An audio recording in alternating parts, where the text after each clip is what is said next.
먼저 한동훈 법무부 장관께 질의하겠습니다. 예, PPT에서 보는 바와 같이 취임 후에 지금까지 한 장관에 대한 야당의 공세가 집중되고 그 수위가 선을 넘고 있습니다.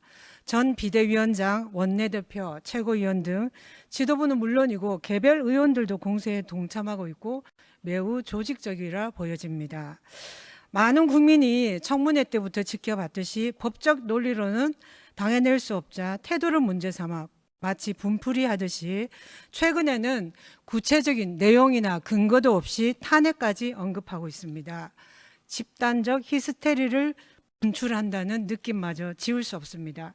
장관님, 예. 우리 헌법에는 국무위원이나 행정각부의장이 직무집행에서 헌법이나 법률을 위배한 때에는 국회는 탄핵의 소추를 의결할 수 있다고 규정하고 있습니다. 양심을 걸고 직무집행에 있어서 헌법이나 법률에 위배한 사항이 있습니까? 제가 여러 번 말씀드렸는데요. 다수당인 민주당에서 절차에 따라 탄핵을 발의하신다면 전 절차 내에서 당당하게 임하겠습니다. 그런데 민주당은 왜 이렇게 유독 한 장관에 대해서만 탄핵을 주장하는 등 공세를 강하게 편다고 생각하십니까? 제가 취임한 지 100일 정도 됐는데요. 그동안에 이제 인혁당의 빚고문 면제나 제주 4.3 집권 재심 등 민주당 의원님께서도 서로 공감하실 만한 업무도 많이 있었습니다. 근데 유독 국민을 범죄로부터 보호하기 위한 것과 관련된 범죄 업무 수행에 대해서는 이견이 있으신 것 같습니다. 저는 할 일 하는 것이라고 생각하고 있고요. 평가는 국민께서 하실 거라고 생각합니다. 제가 봐도 범죄인을 엄단하고 국민을 피해로부터 보호하는 것이면 마땅히 박수받아야 할 일입니다. 민주당의 탄핵 협박은 어제 오늘의 일이 아닙니다. 2020년 당시 윤석열 검찰총장이 추미애 장관과 대립하자 김두관 의원은 민주당 의원 전원에게 서한을 보내 검찰총장 탄핵에 힘을 모아달라고 호소했고, 민영배 의원은 윤석열 탄핵 역풍은 오지 않는다는 제목으로 탄핵이 반드시 필요한 4가지 이유를 주장하며 언론 기고문을 썼고, 김용민 의원은 윤석열 탄핵은 원칙적으로 요건을 갖췄고 탄핵은 국회의 고유 기능이라고 하는 등 다수 의원들이 탄핵을 강하게 주장한 바 있습니다. 그러나 윤석열 당시 총장은 어떤 위법 사실도 발견할 수 없었고 문재인 정부 이후에 정권 교체를 이루어서 대통령으로 지금 자리에 계십니다. 민주당 주장대로 한동훈 장관이 헌법과 법률을 어겼다면 규정에 따라서 탄핵 소추를 의결을 하면 된다고 봅니다. 저는. 왜냐? 민주당은 임대차 3법, 검수완박 등 필요하면 힘으로 밀어붙인 전력도 있습니다. 제가 볼 때는 결국 속내는 윤석열 정부에 대한 부정적 여론을 확산시켜서 국정 발목을 잡으려는 의도가 있지 않고서야 이렇게 수준 낮은 정치적 공세에 현명하신 국민들이 볼 때 낯뜨거운 장면을 연출하지 않을 거라는 생각이기 때문입니다. 그런데 향후에 지금 이재명 대표에 대한 소환 등 수사가 속도를 내게 될 텐데요. 그러면은 민주당 공세는 한층 더해질 것 같은데 장관은 어떻게 대응할 각오이십니까? 저는 세금으로 월급 받는 공직자고요. 할 일 그대로 하겠습니다. 네. 현재 민주당의 탄핵 명분은 이른바 검수완박이라고 불리는 검찰청법, 형사소송법 시행령에 있고, 이를 두고 시행령 구태타로까지 주장하고 있습니다.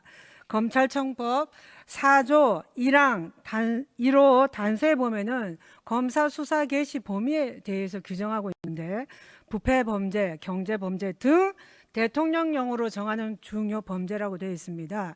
이거는 문헌상 우리 헌법 75조가 규정하는 위임 입법의 범위와 한계에 비춰서 전혀 문제될 게 없습니다. 저는 도대체 무엇이 문제라고 하는지 납득하기 어렵습니다. 게다가 이런 점들을 모두 고려해서 장관께서는 적법 절차에 따라서 시행령을 개정한 것으로 보여지는데 제 의견이 다릅니까? 틀렸습니까?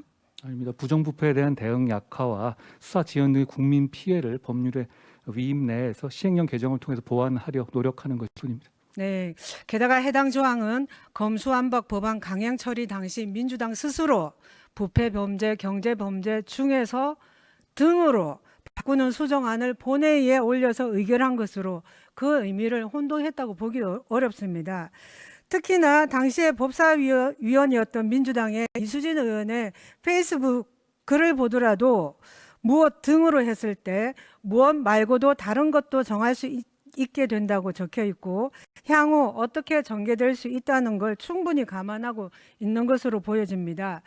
이수진 의원이나 저나 법률가로서 법률적 지식이 조금이라도 있다면 이론의 여지가 없을 것으로 보여지고 국민들도 이에 공감하리라고 여겨집니다. 장관 생각은 어떻습니까? 법률을 해석하는 데는 이론의 여지가 없다고 저는 생각합니다. 그렇죠. 민주당이 민감하게 여기는 부분은 아마도 직권남용을 부패 범죄에 포함시켰기 때문이지 않을까 추측됩니다. 그러나 PPT에서 보는 것처럼 부패방지권익위법 제2조 4호에는 부패 행위를 정의하고 있고 특히 감옥에는 직권남용을 부패 행위로 명시하고 있습니다. 그렇죠? 예. 이것을 두고 어떻게 달리 해석할지 저는 의문이고 더 나아가서 입법기관인 국회에서 어떻게 시행령 구태타라고 명명하는지 상당히 놀랍습니다. 이번 정부의 시행령 개정 취지는 아까도 말씀하셨듯이 중요 범죄를 철저히 수사해서 국민을 범죄 피해로부터 보호한다는 것인데 이를 막고 사실을 왜곡, 과장하여 문제 제기를 하는 것은 검수완박, 본래의 취지가 다른 데 있음을 민주당 스스로가 명확히 방증하는 것은 아닌가 싶습니다. 장관 생각은 어떻습니까? 저희 정부로서는 해야 할 일을 하는 것이다라는 말씀을 다시 드리겠습니다.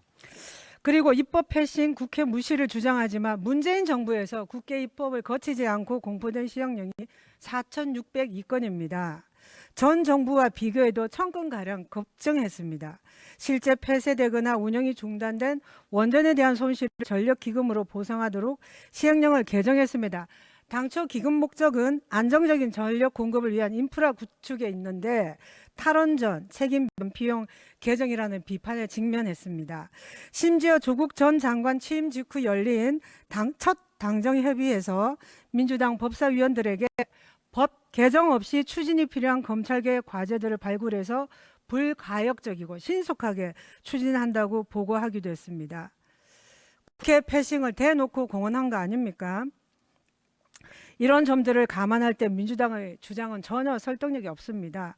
장관께서는 지금 하시는 것처럼 범죄인의 어깨에 날개를 달아주는 것이 아니라 범죄 피해를 입은 우리 국민을 보호하는 일에 지금처럼 계속 매진해 주실 당부드립니다.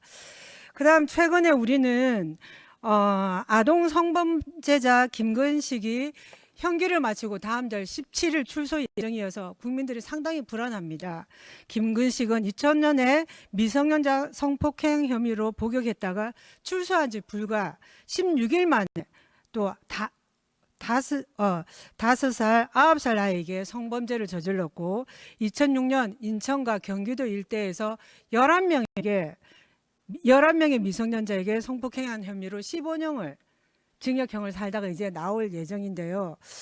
그러면은 이제 법무부도 여러 가지 거주지 초소화 CCTV 추가 설치 등 인근의 치안 활동을 강화할 예정이라고 하지만 그러나 국민들은 불안하기 짝이 없습니다. 왜냐? 김건식은 이제 55세입니다. 2년 전에 출소한 조두순보다 훨씬 젊죠. 얼마나 불안감이 크겠습니까? 그래서 윤석열 대통령께서 공약으로 재범 위험성이 높은 2회 이상 살인이나 3회 이상 성폭력, 13세 미만 대상 성폭력 중상해 등에 대해서는 보호 수용제를 도입하겠다고 공약을 발표한 바 있습니다. 그래서 필요 목적으로 보호 수용제 도입을 적극적으로 논의할 때가 됐는데 장관의 의견은 어떻습니까? 위원님 잘 아시다시피 보호수용제라는 것이 이제 사실상 형기를 마친 이후의 수용이라서 사실 여러 가지 헌법적인 이슈는 있을 것입니다만 그런 필요성에 대해서 여러 가지 지적하는 의견이 있는 것도 잘 알고 있습니다. 잘 검토하겠습니다. 그러나 저는 자유를 최대한 보장하는 범위 내에서 치료 목적으로라도 보호 수용제는 도입해야 하지 않나 이런 생각입니다. 잘 알겠습니다.